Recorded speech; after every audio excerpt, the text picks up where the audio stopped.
trip has been great, but it's early. You know, we got in at like 4:30 or something, like 4:30 or 5. Literally just went from the airport to the hotel, ate breakfast while the rooms were getting ready, and then I slept for like 5 or 6 hours. Woke up, had two coffees, trying to finish my second right now, and here we are. But no, like warm reception from the people. That press conference was awesome. I love how bought in people are for the new movement with ANTA and everything we got going on here with the shockwave. I'm just excited.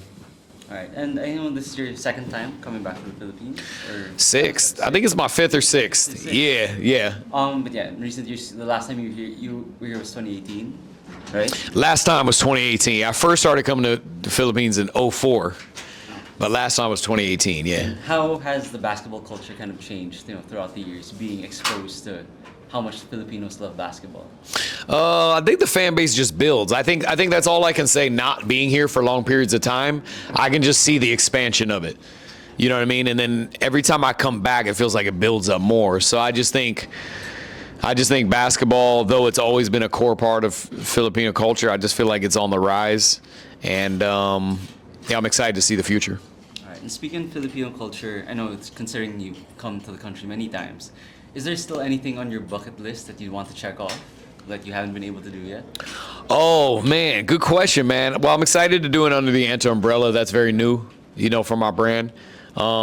If I had to make a bucket list, maybe, one of the times we come back, I'll go to the beach. I've never been to the beach in the Philippines. I didn't even know it was that scenic like that. I had to find out on Instagram. I'm like, this is the Philippines? It's crazy. I'm saying I only went to Manila in the city. So maybe seeing some of the more beautiful sides of the city. Not that Manila's not really cool, at street level, but, seeing some of the other parts of the country at some point. Right, and you spoke earlier about, how longevity is such an important aspect of your game, especially now. And you talked about wanting to continue playing until you're 50. So may I ask, is there anything at the top of your head that you want to do after you're 50? Like, is there any plan intact? It's hard to say. I personally like what I would like right now, and I don't know if it's a plan, but I would like to continue to do stuff in entertainment. I think that I don't know if that means just changing my content. I don't know if that's acting. I don't know if it's production. I don't know, maybe something even working with a brand like ANTA or something, doing something more behind the scenes, not hooping. Maybe it's something in marketing or something in talent relation or something like that. I really don't know. You know what I mean? I've never really had my 20-year plan, if I'm honest, just for hooping because I wanted to go. And I say I'm going to go till 50. We might go later at 50. I don't even know. But I think as time goes on, I do other things that I haven't done. Like nowadays I'm hosting. I do more panels. I'm trying to produce a film, so I'm trying to do more acting. So I do try to pick up more things that are aside from the game as I do get older.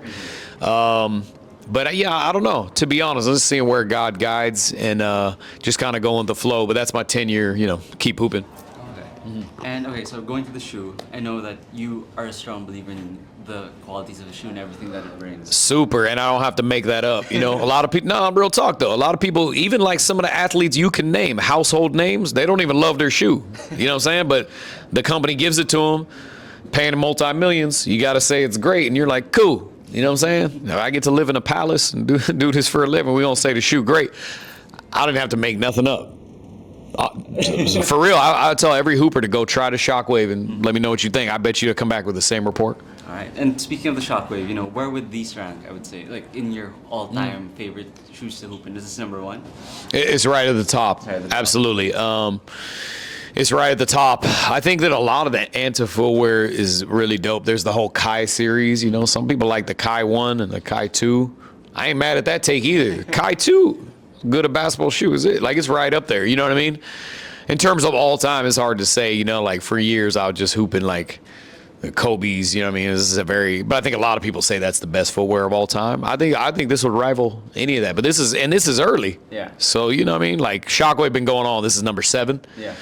But I like the Shockwave 5. A lot of those other ones were really dope too. So, we're building, man. But yes, this is right there at the top. Yeah. Right. And for my final question, you mentioned earlier your early influences, Iverson, and now I guess seeing how Kyrie's been making an impact in the NBA.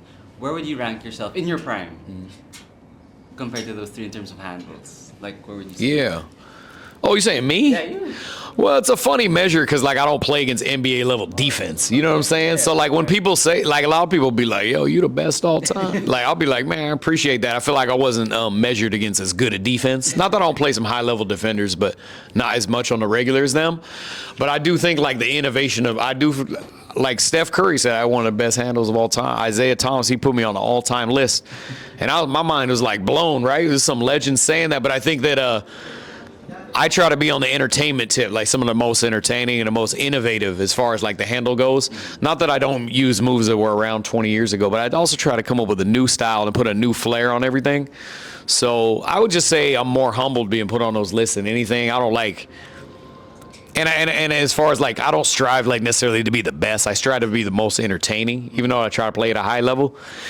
But it's hard to say. I don't have no ego about that or anything. Like the fact I even got this far, to me, is just a big win. If you lived it through my lens, coming from a player who was like just a very subpar high school basketball career, I only had one good year my senior year, and then like my college career would be a failure by most definitions. You know, I mean, I barely played. You know what I mean? But then I got way better after that. And then basketball became a career at 18 out of nowhere. So everything is just a bonus since then. You know what I mean? Like, you asked me to rank myself. I'm just happy to be in the conversation. That's what I'll say. Okay. In comments, people, they'll be like, oh, that was cool, but play Steph Curry one-on-one. You need to play Kyrie one-on-one. Then we'll be a believer. And what they don't know is, I already won. You had to go to the best in the world to see if it was legit. Like, that's already a win for me. You know what I'm saying? So I'm sure many would agree with that. yeah, that's already a win. No problem, bro. Thank you. Appreciate it. Yeah, yeah.